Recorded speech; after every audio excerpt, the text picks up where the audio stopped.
ishee dachii misoomaa gulaaf golloon jaalala tanshaa jettee simattu keessummaa keessaaf alaa lafti dacheen mijattuun gabbattuun biyyaa biyyee qe'een Haajii Hasan Gammadaaf qe'een Daraaroo Guyyee biyya daddachi guutaa itti godhatti teessoo godhambaan aadaaf seenaa qe'een boonsamoo mi'eessoo yaamicha isiniif gooti sagantaa eebba kitaabaa obboleewwan lamaan hayyoota Oromoo dachiin sikkoo mandoo biqilchite dargaggoota lafaa dhufaa nafaa cufaa ogbarruu Oromoo keessatti guddataniin eebba kitaabaa qophaa'ee dhageettaniirtuu laata kan hin dhageenye dhagahaa wal dhageessisaa caamsaa 18 2016 guyyaa gaafa dilbataa ganama sa'aatii 3 irraa eegalee eebbi kitaabileen obboleewwan lamaan kan mata dureen isaa madaalamtee jettu dargaggoo Muhammad Amin Gabiitiin kitaabni gumaata seenaa jedhu ammoo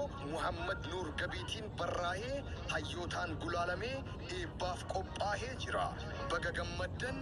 baga gammanne guyyaa dilbataa caamsaa 18 2016tti sagantaan eebbaa seera qabeessi kun ganama irraa eegalee galma aadaa bulchiinsa magaalaa Shaashamanneetti ni gaggeeffama hundi keessanuu affeeramtanii jirtu sagantaa eebba kitaabilee kana irratti keessummoonni gurguddoon kanneen akka Dr. Zabibaa Roobaa pirezidaantii itti aanaa waldaa barreessitoota Oromiyaa barreessaa Muhammad Siraaj barsiisaa fi abukaatoo seeraa Naasir Kadirii fi hayyoonni biyya keessaa fi alaa firaa fiixaan aanaa fi aantee dabalatee jaalattoonni aartii hedduun irratti ni hirmaatu maarree isin hoo maal yaaddan guyyaa dilbataa galma bulchiinsa magaalaa Shaashamanneetti ajaa'ibatu mul'ata waan ofii abbaatu jabeeffataa